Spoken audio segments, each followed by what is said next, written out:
Shalom warga kerajaan. Ayat pokok kita adalah 1 Petrus 2 ayat 9. Tapi dalam ayat kelima berbicara kita ini adalah batu-batu hidup yang dipergunakan untuk membangun tempat kediaman Tuhan. Dengan Kristus sebagai batu penjuru.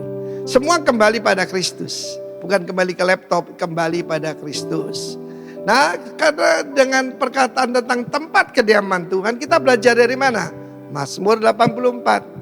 Mazmur 84 itu Bani Korah berkata kerinduan tentang kediaman Tuhan. Demikian juga setiap pribadi, setiap keluarga. Apakah orang lihat Yesus ada di dalam keluarga kita? Apakah dia kepala keluarga kita? Demikian juga sebuah jemaat. Karena itu saudaraku, di dalam Mazmur 84 ini ada dua macam berkat yang saya akan bagi di dalam pemberitaan minggu ini dan minggu depan. Yang pertama adalah berkat Asher. Asher itu berbahagia, happy, berbahagia.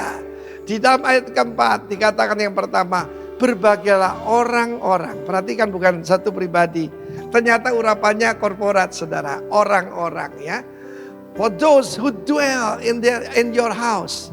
Kalau keluarga kita rukun, harmonis, orang melihat, wah ini sorga di bumi. Sebab saya melihat makin keluarga itu makin kaya, berpengaruh, makin banyak ributnya saudara ya.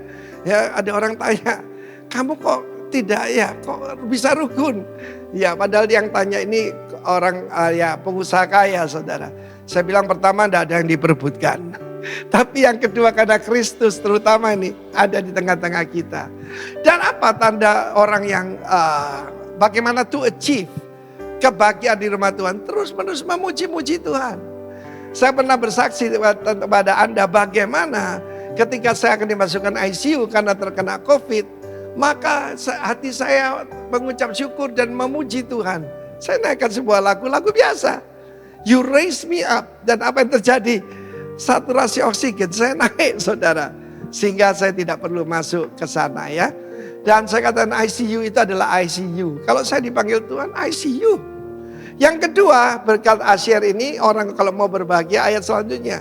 Yang kekuatannya di dalam Tuhan. Banyak orang mengira kekuatannya berapa. Ini 3 capres ini kekuatannya berapa. Kekuatannya itu apa saudaraku? Keuangannya. Tetapi saya mau beritahu kalau orang kekuatannya cuma keuangan. Aduh saudara, engkau akan timbul dan tenggelam.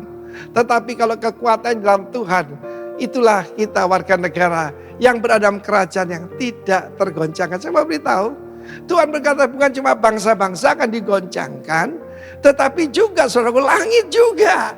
Karena itu pastikan kita berada dalam kerajaan yang tidak tergoncangkan itu. Sudah ada 2 nih, ada satu lagi. Ayat terakhir, ya Tuhan semesta alam berbagai manusia yang percaya kepadamu. Di sini dipakai perkataan trust. Bahasa aslinya batah. Batah itu trust, fully percaya karena punya pengalaman dengan Tuhan. Percaya tentang kebaikan dan kesetiaan Tuhan. Bukan cuma yaitu belief. Kalau belief itu bahasa asli aman ya. Pisio perjanjian baru. Tapi sini batah.